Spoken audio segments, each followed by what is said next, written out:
प्रेम से बोलिए मानव भगवान की जय। प्रिय श्रोता बंधु सभी को धन्यवाद। आज का विषय है बेटी। बेटी को माँ बाप जन्म देते हैं, किंतु किस घर में जाएगी वह, इसका जानकारी माता पिता को नहीं होता है। कैसे परिजन से संपर्क होगा, कैसे रहन सहन में गुजर बसर करना पड़ेगा, यह जानकारी माता पिता को नहीं होता है। चाह और इच्छा करते हैं हम अपने पुत्री को शिक्षा दीक्षा के उपरांत उच्च कुल में विवाह शादी हो। कोई यही नहीं चाहता है कि नीच कुल में विवाह शादी हो। इस प्रकार बेटी हिंदू घर में भी होता है, किंतु मुस्लिम समुदाय के वर्ग में भी बेटी और बेटा का जन्म होता है। सांप्रदायिक विचारधारा भावनाओं का अलग अलग धारणा है मानव के अंतर्हृदय में। ठीक खस्सी बकरी चाहे मुस्लिम के घर में हो चाहे हिंदू के घर में हो, जब हाट बाजार में बेचने के लिए जाते हैं तो किसी जाति के यहाँ का बकरी खस्सी को कोई खरीदता है, यह नहीं सोचता है मन में वो किसके घर का बकरी या खस्सी है। ज़रूरत के मुताबिक जैसा जिसको होता है, मौका मिलता है, वैसे खरीद करते हैं। अगर उस खस्सी को मेरे मुस्लिम भाई के पास में अगर चले जाए, उसको जब वैध करेंगे आधा हलाल, और हिंदू भाई के पास में अगर जाएंगे बिक करके, वह पूरे गर्दन उतार करके तभी मांस खाएंगे बना करके। वध तो दोनों के घर में पशु का वध एक समान ही हुआ। आधा वध हो या चाहे पूरे कत्ले आम हो, वध तो दोनों, मौत तो एक ही बराबर होता है। ठीक इसी प्रकार बेटी अगर सज्जन घर में अगर विवाह शादी किए तो मौत तो निश्चित है, किंतु सहूलियत के साथ होता है। सहूलियत, बदसलूकी और हैवानियत का विचार नहीं होता है। और कोई बेटी अगर हैवान के पास में चले जाए, पशुवत विचारधारा के अनुयायी जो वर्ग के हैं मानव, तो उसको घूंट घूंट करके दम टूटता है। आस्ते आस्ते छुरा चलता है। एक बार डांट, एक बार फटकार, एक बार हाहाकार, एक बार तिरस्कार, एक बार अपमान, एक बार बदनाम का आरी चलता है बेटी के गर्दन पर, गला पर। कहते हैं प्यार करो आरी चलवाओ, ऐसे आशिक से डरियो, मैं के चली जाऊंगी तुम देखते रहियो, मैं के चली जाऊंगी तुम देखते रहियो। प्यार किए और गर्दन पर आरी चलाए, ऐसे आशिक से डरना चाहिए इंसान को, मानव को। जो प्रेमी है, दिलवर है, और दिल में दिल अगर नहीं मिले तो जीवन नरक के समान बन जाता है। माता पिता जिस प्रकार गंगा पुल पर जा कर के चार साथी जा रहे हैं, कोई एक साथी अगर गंगा में धकेल दे किसी को तो वो डूबिए के मर जाएगा। कितना हेलवार भी होगा तो कैसे हेलेगा उसको। वैसे सैकड़ों में एक आध ठो बच सकता है। ठीक इसी प्रकार किंतु मानव इतना सहनशाही व्यक्ति होकर के गंगा में धकेला अगर चले जाए तो डूब करके मर जाएंगे या तैर करके बाहर निकल जाएंगे। सहारा अगर मिल जाए नाविक का तो सरल हो जाएगा उसके जीवन का रक्षा करना। ठीक इसी प्रकार किंतु मछली जो जल में रहते हैं, मछली उनका घर होता है जल में। उसका साहस उस गंगा के जल धाराओं का शक्ति उसमें नियुक्त किया गया है ताकि उसमें सफर यात्रा करने का, विश्राम करने का, चैन पाने के लिए मछली में गुण है दिया हुआ। किंतु मानव में वैसा गुण दिया नहीं गया है। ठीक माता पिता हम लोगों को प्रेम की समुद्र में, प्रेम की गंगा में इसको धकेल देते हैं। माता पिता दोनों मिलकर के कोई बेटा को धकेलते हैं और कोई बेटी को धकेल देते हैं ये संसार रूपी प्रेम की गंगा में। अब अगर हेलने के लिए नहीं जाने और कोई नाविक मल्लाह का सहारा अगर नहीं मिले तो डूब करके दम टूट जाएगा मानव का। इसलिए गुरु ज्ञान सूर्य रूप उनकी ज्योति अनूप उनके ना से भ्रम तम कूप भजो साध गुरु ये। गुरु देते सत ज्ञान सुन के मिटता अज्ञान सुख होता महान भजो साध गुरु ये। गुरु कुशल मल्लाह के समान होते हैं और ये संसार सागर में वह अपने नाव और पतवाल लेकर के चल रहे हैं कि कौन डूब रहा है, कौन मर रहा है, कौन तड़प रहा है, कौन बेचैनी के कगार पर जीवन पड़ा हुआ है। आज बेटी गंगा और समुद्र के समान है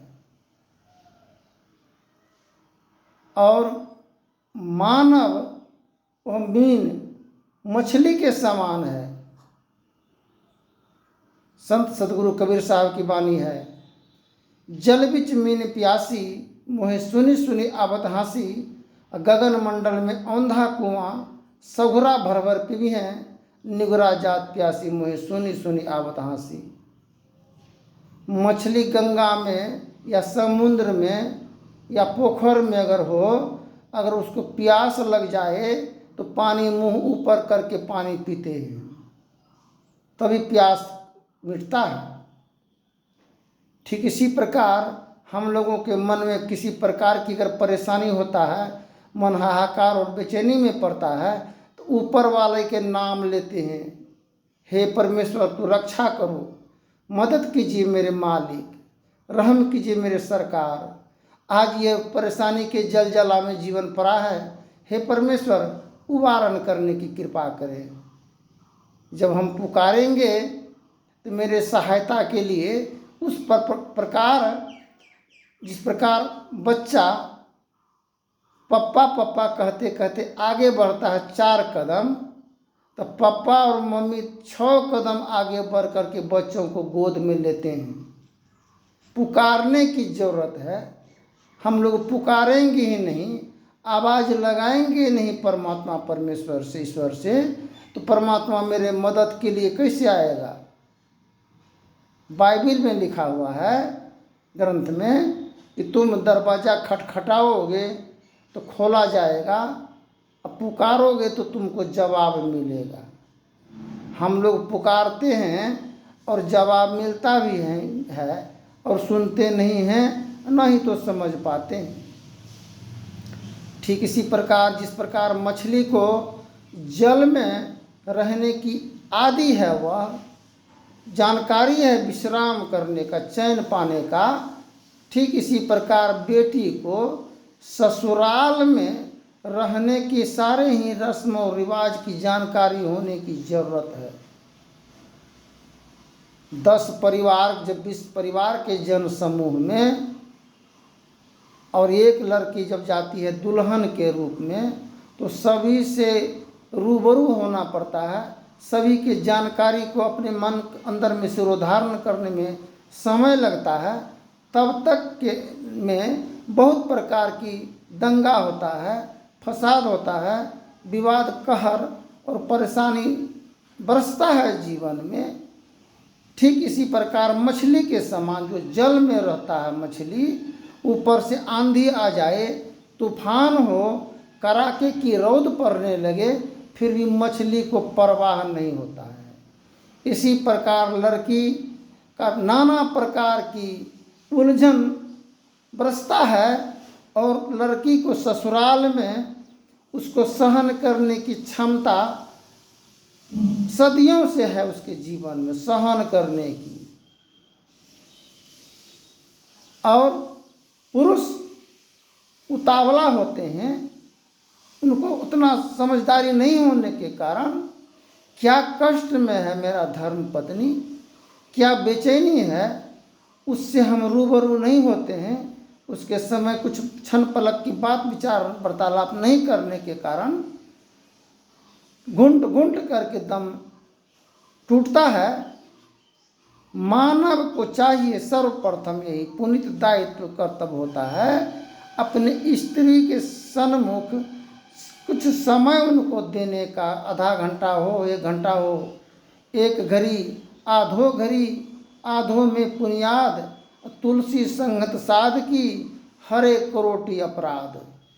बात विवाद जब चलता है सासू का संबंध में, ससुर के संबंध में, भैंसुर के संबंध में, देवर के संबंध में, ननद के संबंध में, जब अपने पति देव को विचारधारा जब व्यक्त करते हैं तो पति देव अपने सभी को समझाते हैं, बुझाते हैं कि देखो इस प्रकार की निंदनीय कार्य नहीं करो।